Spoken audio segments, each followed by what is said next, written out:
Hola a todos. Y bienvenidos una vez más a Entre líneas. Hoy nos sumergimos de lleno en uno de los mayores enigmas de la historia reciente. Un relato que, de ser cierto, podría hacer temblar los cimientos de nuestras creencias más profundas. Imaginen esto por un momento. Que el ejército de Estados Unidos hubiera desarrollado un proyecto secreto para viajar en el tiempo. Y que su objetivo, nada menos, fuera la Palestina del año 30, para conocer de primera mano la vida de Jesús de Nazaret. Pues bien, ese proyecto, según una de las sagas más polémicas y fascinantes jamás escritas, existió. Se llamó Operación Caballo de Troya. Y hoy tenemos acceso a la sexta parte del diario de uno de sus protagonistas, un piloto, un viajero en el tiempo conocido como Jasón. Un diario que no solo, ojo, cuestiona lo que nos cuentan los evangelios, sino que se atreve a aplicar la ciencia más avanzada a los misterios de la fe. Y llega a una conclusión sobre el origen de Jesús que es, bueno, es dinamita pura. Abróchense los cinturones porque vamos a analizar las contradicciones, los silencios y la prueba científica definitiva que supuestamente se esconde en estas páginas. Para empezar, el diario nos sitúa en un momento clave, justo después de la resurrección. El piloto, Jasón, y su compañero, Eliseo, están en Tierra Santa. Pero ya actúan por su cuenta, ¿no? Al margen de la misión oficial. Totalmente. Y lo primero que choca, vamos, es la frustración de Jasón con los textos bíblicos. Él ha sido testigo directo y afirma que evangelistas como Marcos y Lucas, y cito textualmente, mutilaron, silenciaron y cambiaron hechos y palabras que eran cruciales. Y pone un ejemplo clarísimo, el día de Pentecostés. Exacto. Según el diario, el famoso don de lenguas nunca existió. No hubo ningún milagro en el que los apóstoles de repente hablaran en múltiples idiomas. Fíjate, lo que Jasón describe es algo mucho más profundo y casi más inexplicable. Él habla de una presencia abrumadora, algo que se instaló en la habitación y en los corazones de los discípulos. Una presencia. ¿Pero la describe de alguna forma? No la define, pero sí describe sus efectos. Habla de una fuerza que los transformó, dándoles una seguridad y un optimismo arrolladores, pero que no tenía, vamos, nada que ver con hablar en parto, medo o elamita. O sea que algo extraordinario sí pasó. Sin duda.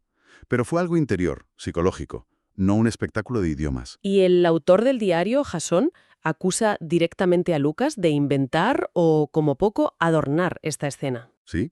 Y sugiere que lo hizo, posiblemente influenciado por las ideas de Pablo de Tarso, y para hacer encajar a la fuerza las profecías del Antiguo Testamento. La del profeta Joel. Esa misma. Vamos, que lo presenta casi como una operación de marketing teológico para darle un inicio potente a la Iglesia. Vaya tela. Pero el supuesto encubrimiento va mucho más allá, ¿no? Muchísimo más. El diario revela que de las 19 apariciones de Jesús resucitado que ellos registraron, una gran parte fueron ante gentiles. Ante no judíos. Exacto. Griegos, fenicios, árabes e incluso los impuros samaritanos. Y estas apariciones, según Jasón, fueron deliberadamente borradas de la historia por los propios apóstoles. La pregunta es, ¿por qué? Pues por una razón tan humana como impactante. El miedo al rechazo. Claro. A ver, hay que pensar en la mentalidad de la época. Para los judíos, un gentil era un pagano sin padre, alguien sospechoso de idolatría, de prostitución. Presentar a estas personas como los testigos principales de la resurrección habría sido un escándalo. Un suicidio. Nadie les habría creído. Su mensaje se habría desacreditado desde el principio. Totalmente. Así que, según el diario, tomaron una decisión, digamos, pragmática. Silenciar esos encuentros. Dejaron fuera a los testigos no judíos para proteger la credibilidad de su predicación en el círculo cerrado de Israel. Una censura que, de ser cierta, cambió la historia para siempre. Es que la cantidad de información que se oculta en estos diarios es apabullante. Cada página revela un detalle que lo cambia todo. Totalmente. Y para quienes quieran profundizar más en esta increíble saga, les recordamos que en nuestro canal, Entre Líneas, tenemos una colección completa de vídeos analizando cada uno de los libros de Caballo de Troya. No olvidéis suscribiros y activar la campanita para no perderos nada. Y con esto llegamos al núcleo de este sexto diario, una misión científica que los dos pilotos emprenden por su cuenta. Una misión con un objetivo que la verdad hiela la sangre.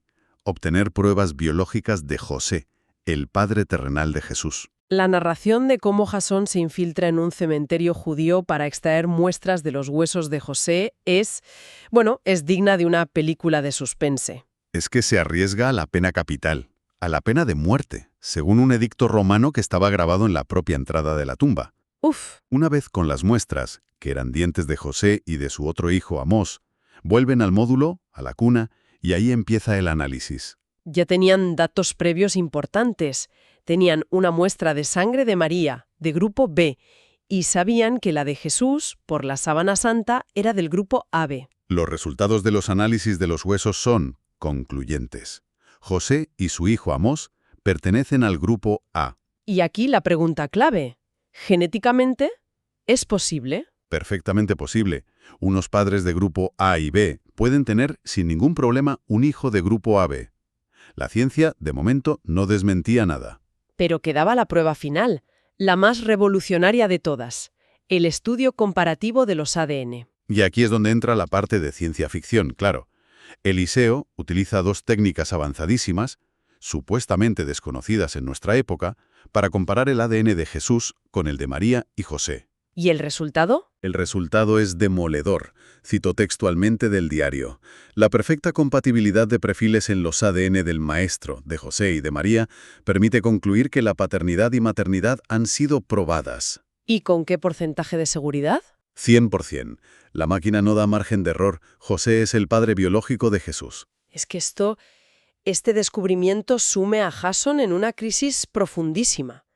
Es un triunfo científico sin precedentes, pero a la vez le genera una paradoja que le parece insoportable. Claro. ¿Cómo puede ser Jesús, hijo biológico de José y, al mismo tiempo, el ser divino que ha obrado milagros y ha resucitado de entre los muertos? Exacto.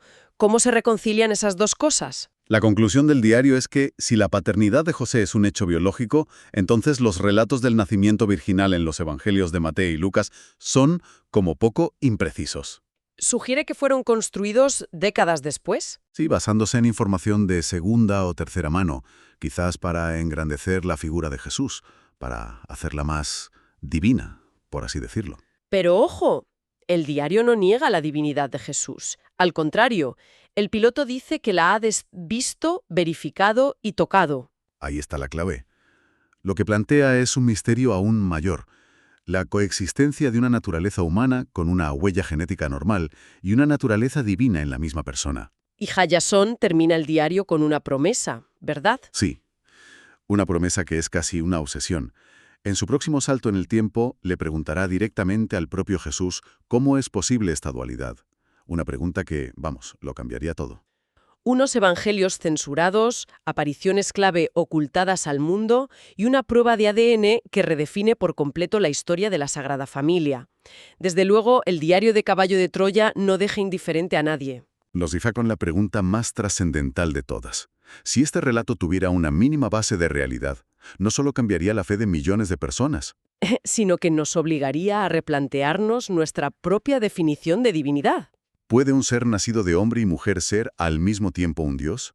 Una pregunta que quizás trasciende tanto a la ciencia como a la religión y que se queda ahí, resonando en el aire. Como siempre, las respuestas solo generan más preguntas. Hasta aquí nuestro análisis de hoy. Nos vemos en el próximo misterio, aquí, en Entre Líneas. No dejéis de buscar la verdad.